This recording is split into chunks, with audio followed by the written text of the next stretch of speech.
What's up, what's up, what's up? Listen, turn your radio all the way up for this one. You already know what it is, man. It's the raspy one, man. It's your boy Reese. I'm sitting next to the greatest co-host on the planet, Rick Jones. Oh, Reese, man, you're far too kind. Man, listen, we recognize y'all could have been tapped into anything in the world, but y'all rocking with your boys, Rick and Reese, and you already know. We appreciate that. We got one. We got one. We got one. See, it ain't always easy to get certain guests in the building. But, right. Man, we got one Thanks today. to me. Thanks to me. Yeah, I believe that you probably really believe that, but, you know, I'm going to give you that credit. I'm going to give you that credit. Doc. Man, we got the FAC in the building. Come on, man. Have you ever had to use those type of, you use letters to remember the exact titles? Because you don't want to make no mistakes with this one. Right. We got the first assistant chief, Potts, on the Rick and Reese show. Welcome. Thank you. What up, though? What up, though? Are you allowed to say that? Yes. That's what's up. That's what's up. First and foremost, man, we both have 50s ran on us, and we clean. We clean, man. Everything's good. We was able to have her come on the show because we're good. I was a little nervous before we did that. I was a little nervous. But she's here with us, man. You know, seeing her on the news and all of this. And hearing about the things she's doing around the city, man. I'm gonna be honest. When you said you wanted to have her on the show, I did. I started looking at my background. I told my wife, like, I need you to make sure everything checks out. So, yeah, I mean, I feel good. A little something back in my, my past. I was a lot younger then, so I'm good to go now. It's great. That is hilarious. He's a fool.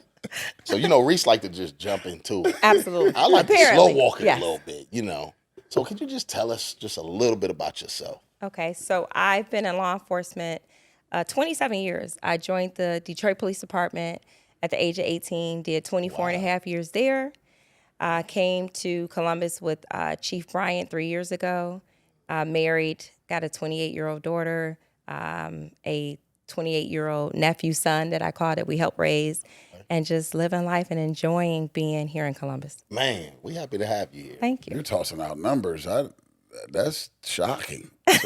24 years on a job, 28-year-old daughter. You look 28. Oh, Thank you. I paid him for that. He's trying to get points. Listen, I'm not going to pull you over. You're okay. When I saw you and Reese standing next to each other, it looked like, niece and uncle. I'm sorry. Let me stop, man. Come on, man. I love it. I'm used to that. I'm sorry, bro. Chief Potts, I'm used to that. It's what he do. So that many years on the force in Detroit, and then to transition to Columbus. Yes. After being somewhere for so long, you get used to a spot, you're comfortable, Yeah. you love it. What pulled you? What did it take to get you to make that transition? Because that's a big leap. I'll tell you, it was watching Chief Brian go through the process and seeing like her passion for really wanting to come to Columbus to help change the trajectory of policing here, and just reimagining how we interact with our officers, how the community responds to us as police officers. And really, I'm not going to even lie, the money was great too. It's always a winner. Right? That added to it. But it was really just finding something that was totally different from Detroit. As you know, Detroit is a major Black city, major Black police department. And then coming somewhere where we had to really navigate because it is a white male-dominated police agency. Absolutely. And so thinking that we can come in here and really change how not only our officers view the community, but also how the community views our police officers. And so we prayed on it, we visited, we snuck into Columbus quite a bit just to see, because it was about, is this a good fit for us? Not just, are we a good fit for Columbus? And fell in love with the city. I feel bad by saying this, but I had no idea Columbus existed before coming here. Really? Wow. It's like a hidden gem. Wow. Yeah. Ohio State? No, not coming from Michigan. Right. Nah. Nah. Right. We won't hold that against you. Yeah. So thinking about that transition, were you aware, obviously prior to your arrival, the community engagement between the officers was not good, in Yes. all honesty. Were you guys aware of that walking in? Yes. And then was that like a big pull to be like, you know what, I believe we can change the trajectory of kind of the community officer involvement. And with that being said, like, talk to us about the strategy that you guys had to increase the engagement? So one of the first things we did was just sit and observe, right? Because you don't want to come in and just make changes for the sake of making changes. And we were thinking, when we get here, we want legacy changes, things that can't be changed when we leave. So it took us about a year to kind of just figure out what were the gaps, what was causing the community and the police agency to not connect. And a lot of it was not rocket science. It's just treating people how they want to be treated on both ends. The community treating the police officers with respect, and then in turn, the police officers treating the community with respect. And so people say, what is this, the secret sauce? It really wasn't a secret sauce. It was just coming in, listening to both sides of the coin and finding out, okay, you all have the same issues. Let's work together. How do we make it better for everybody? Because when you have an agency that's not trusted by the community, it's unhealthy for the police officers, but it's dangerous for the citizens. Absolutely. So we were intentional. We hit the ground with our boots running. And I would tell you, we didn't sleep. We didn't sleep for that first year and a half, just really trying to get our hands dirty to find out, can it be fixed? And in 3 years, we've really shifted how our police officers feel about the community, but really how the community feels about the Columbus Division of Police. And I think that was intentional with the change of leadership that we had to make. We had to make some hard decisions. And there were nights where we looked at each other and was like, can we do this? And a lot of prayer. But I would tell you, the leaders in Columbus have been amazing, from the pastors to the grassroots organizations. One of the first organizations we met was Mothers of Murdered Columbus Children here.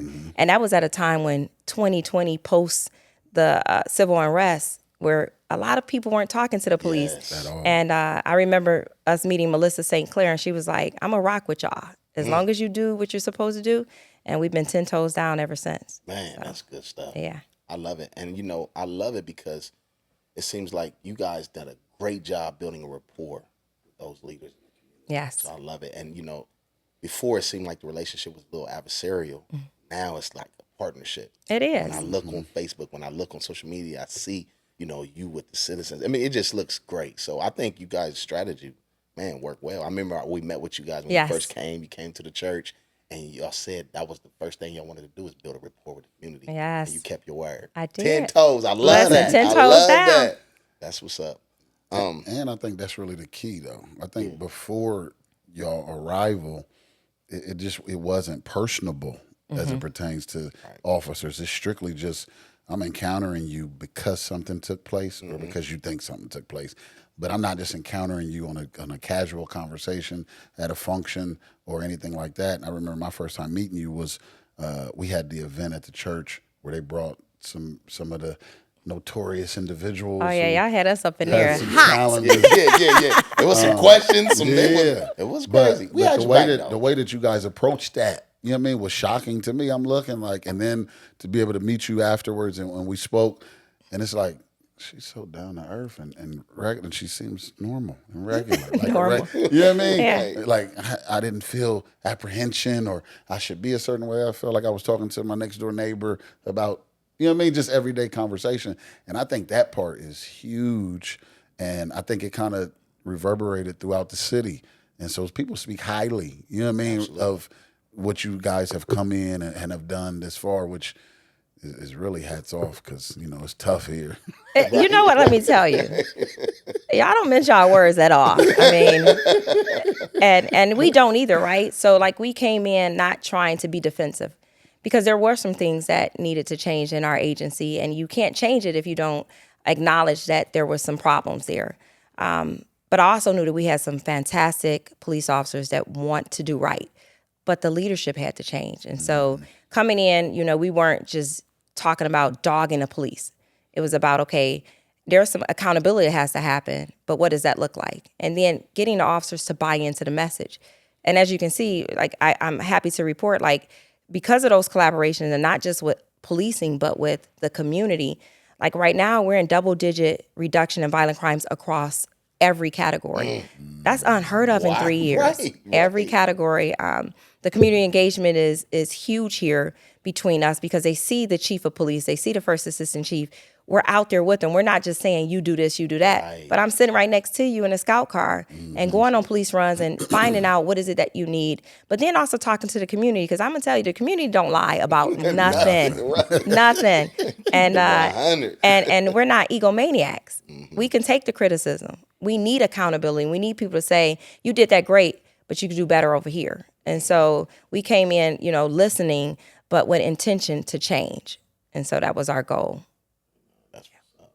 And do you see some of the things that you went through in Detroit, did it help develop you, and the things that you're doing here to implement, did that help, or, can you? Absolutely. So Detroit, as you know, was a poor city. So we didn't have like all of the resources that we had here in Columbus. And one of the things that we had to do was we really had to use our community partners, like in a lot of ways, which meant that like even when there was tension, the police had to be out there talking to the community and getting that buy-in. A lot of times agencies be like, well, the community needs to come to us. No, that's not their job. Our job is to go to the community and find out what can we do differently to bridge that gap. And being in Detroit, where community engagement is really a top priority for the organization, coming here and bringing some of those same things here was important for me because we saw it work. We knew it could work in Detroit, and it definitely could work here in Columbus. And so sometimes you don't change things. You bring what works, and then you kind of tweak it to fit where you are. And that's what we've done. Are there like specific methods that you guys utilize to kind of keep the community informed on, like you just spewed out some various numbers and those type of things? Is there something that you guys utilize to kind of keep the community informed about kind of the progress, the changes, adjustments? So we're on all social media platforms, except for TikTok, because we can't use TikTok. But we also have a Chiefs Advisory Panel, which is made up of community members that we meet with. And we give them the stats. We talk about the things that we're working on, but we also bring them in to the discussion and get that voice from the lay citizen, like the person who's not in law enforcement. Yeah. Because sometimes we can be singular focused and we think we're doing everything right. And they're like, nah, you missed the mark on that one. And so that was intentional with Chief Bryant coming in, but also just being available, being in a community, living in a community in which we work, and then encouraging our officers that Columbus is a great place to live, work, and play in. And so we live, work, and play in Columbus. And I would tell you, this city has been amazing. It's a beautiful city with a beautiful culture.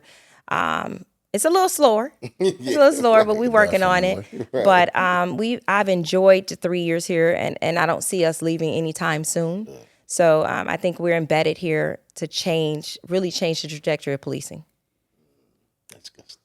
Now, are you guys working on something new that you want to do with the community engagement? We are. Come on now. So we're working on a program. I don't know if you heard Operation Under Triple Digits. Okay. We've partnered with Mothers of Murdered Columbus Children. Our goal is to keep the homicides under 100 for this year. I will tell you, the same time last year, we were at 83 homicides. We're at 53. 53 is still a number that we don't like to see, but we were at 83 last year at the same time. So as long as we continue to spread that message, continue to engage our youth, continue to engage our community, have forums like this where we can talk about the great work that we're doing, I think we really can be under 100 homicides for Columbus. I believe it. Is there something, like what can the community do? Like what what can we do as a community to assist in that? So it's not just all falling on, it's the police's job to keep it under 100. Like, how can we play a part that makes that easier to reach that goal? The first thing you can do is join the pledge at operationundertripledigits.org. Okay. But the second thing is be intentional. Like when we say that we need the community to step up, be at the events that we're saying we really need your support at. I will tell you, the community has really, really over the 3 years been instrumental in bringing our homicide closure rates to over 117%. So we're really high for the national average. That's because the community is like, we don't want the guns and the crime in our community. Right. And they're giving us tips.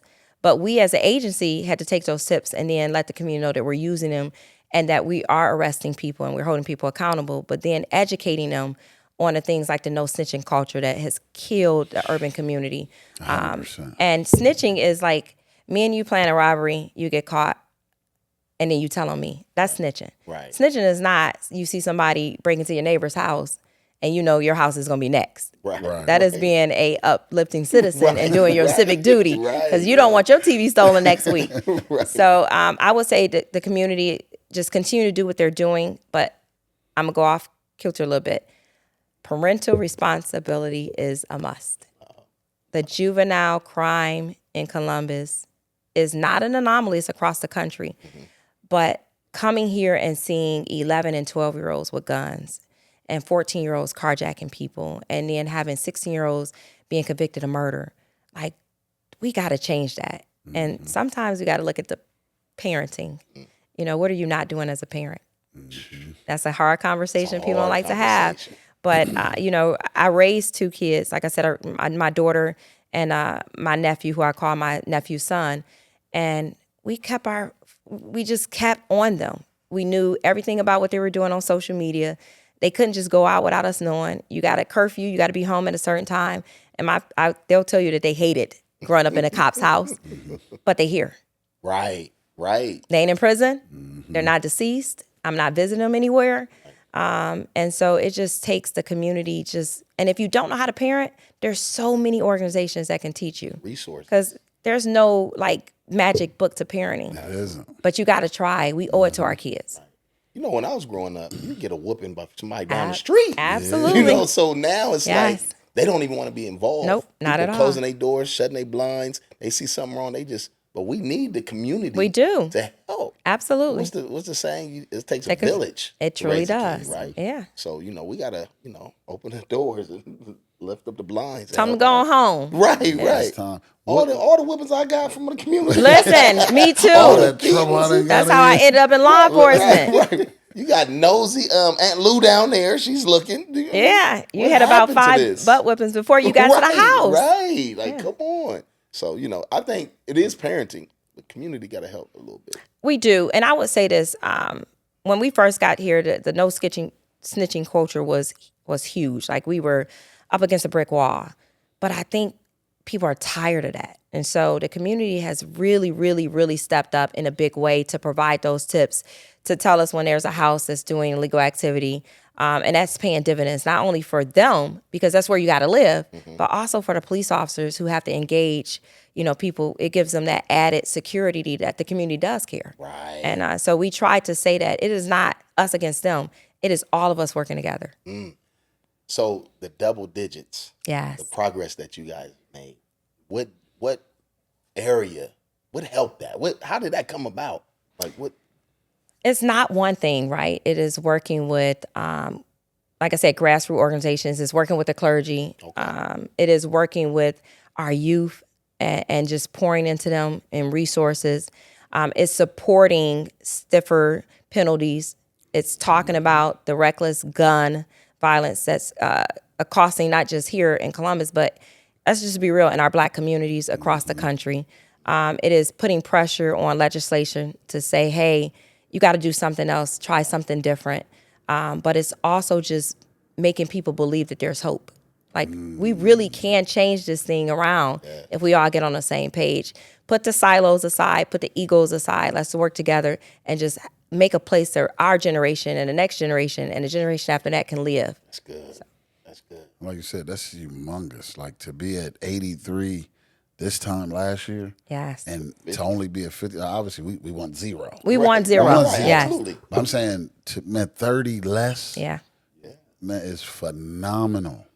And the funny thing is, I'm glad that you gave exact numbers, because a lot of times we'll see something happen on the news and be like, oh, the city's going crazy and it's worse. But the truth is, no, it's not worse. It's not. It's actually better. It's not. And when you look across for major cities, we are one of the safest in the country. I know for, Columbus, of course, you don't want crime anywhere. Right. But for the amount of people who live here, the amount of people who visit here, Columbus is a very safe city. Now, you have those pockets, like, we had the shooting in the Short North just recently. You can't outplan that. Right. That is groups of individuals, we don't know what their intentions are, that are shooting at each other. You can't police your way out of that. Right. That's a culture shift that has to happen in the communities where gun violence, you just don't pull out guns and settle disputes. And most of the time, the dispute is so stupid and so simple that if somebody had just walked away from it, it'd be done. De-escalation. De-escalation in the schools. Yeah, right. Let's talk about it. Right, for real. It's crazy. Yeah. Now, is it challenging that, like you said, you coming into an environment that's dominated by males? Yes. And you're coming in at a high level, which means you're now the boss of said individuals. How challenging or was there pushback, even from the community, because it's not even what the community is used to. Like, okay, the women are running it. Was it challenging to navigate through that? Oh, absolutely. I would tell you, like, our first probably year was extremely difficult because there were people who were in the division who made it very known that they didn't want us here. And so we had to navigate that, right? But we couldn't stop what the focus was, because if you take your eye off the prize, you lose the prize. And so we knew that we had to make some significant changes. We knew that some people were not going to be on this ride with us. And so, you know, thanks to Mayor Ginther being in support of us, we got rid of some people. You know, we had to cut the head off the snake. And then sometimes when you do that, other people are like, oh, they're not playing. Yeah. But I also say, you know, we had to ask the Black community, give us grace. Yeah. Like, they wanted us to come in here Right and, now. you know, snap up a finger, change everything. And we had to be realistic with them, but also realistic with ourselves. We couldn't burn ourselves out. This is a long game. It's not a short game. But I would say that the police officers from day one have said, like, all we want is to be supported. We want to feel like the community cares, and we want to know that when we do things right, you're going to have our back. But we also said, when you do things wrong, we're going to come after you. Absolutely. And I think Chief Ryan's proved that with her decisions. You guys did a great job of coming in here to Columbus and casting vision. I think that's important. And like you said, y'all got the right people off the bus. Oh, yes, we did. On the bus. Yes. So that's a blessing, and we obviously see the fruit of that. Thank you. We appreciate it. Man, job well done. Thank you. And so long term, you were saying that, you know, the ultimate goal obviously is we want to keep that number under 100. Would that continuously be like shared? Like, is that being shared? I know we just heard it here tonight, but is this something that, you know, I mean, you're involving the community in to know kind of we're still under our goal, and like almost it's hard to celebrate that people are passing, but it's celebrating that we are fighting to keep getting better. Are y'all sharing that with the community? We are. We're working on right now some ad campaigns. Okay. To really some billboards to really hit it home. But I try to talk about it every chance I get. I know Melissa St. Clair talks about it every chance she get. You know, the mayor's support of it.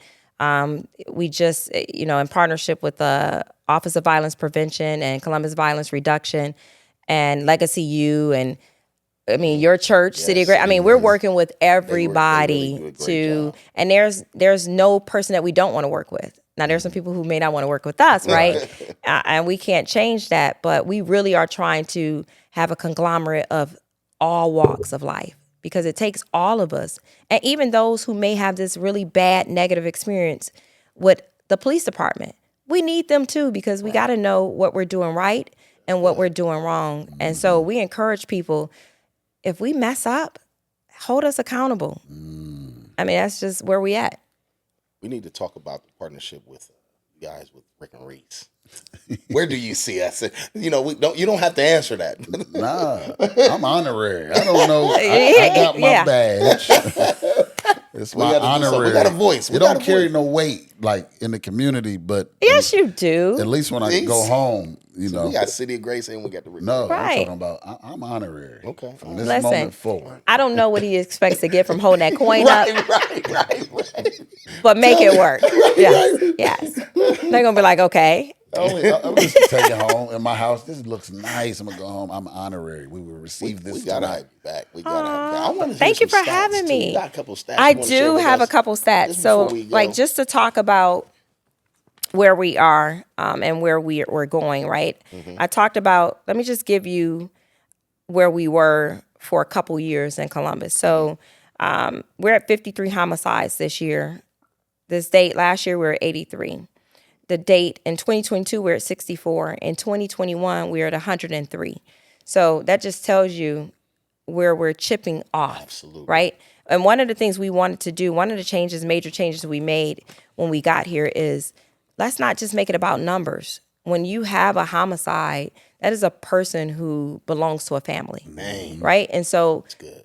You know, people were like, why are you taking the numbers down? We want you to see the names, you know, attribute this murder to somebody and not just a number, because you get kind of callous when you don't see what's behind the numbers. Absolutely. But not even that, just to talk about some of the programming that we've been able to do here in such a short time. We brought back the Citizen Police Academy.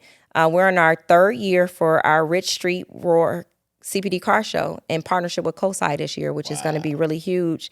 We're doing another youth summit September the 15th. We're holding another gun buyback with the Office of Violence Production, working with the Boys and Girls Club of Central Ohio to do their Voice Teen Town Hall. Because we got to know what are the teens saying? What are we doing? I can think I'm doing great and I think I'm pretty cool. Right. But the young people going to tell you you're not as cool as you think you are. Like, they will humble you. Man, I'm telling you. Working with the Franklin County Morgue, local funeral homes, African American Wellness Agency, Public Health to institute a program that was birthed by a vision from me that is called Beyond Enforcement, and it's a diversion program. Getting the judges on board was huge for us because people think we want to see lockups. I don't want to lock up black and brown boys all the time. Right. You know, they look like my nephew, Right. you know, but we got to do something. And so as a policing agency, we don't want to just be enforcement. We want to be a deterrent. And so just creating these programs that come out of our agency to show the community that, like, we're about this business and we're about saving lives. So That's absolutely phenomenal. We definitely got to have you back on the show. I for appreciate sure. you for inviting me. Oh, we wouldn't have had it no other way. And there y'all have it. Like, y'all just heard firsthand, man, so many wonderful things, man, that they are doing for community engagement to keep us safe here in this city. And we absolutely love it. So make sure y'all keep it locked. We definitely going to have her back on. You already know what it is. It's your boys. Lego!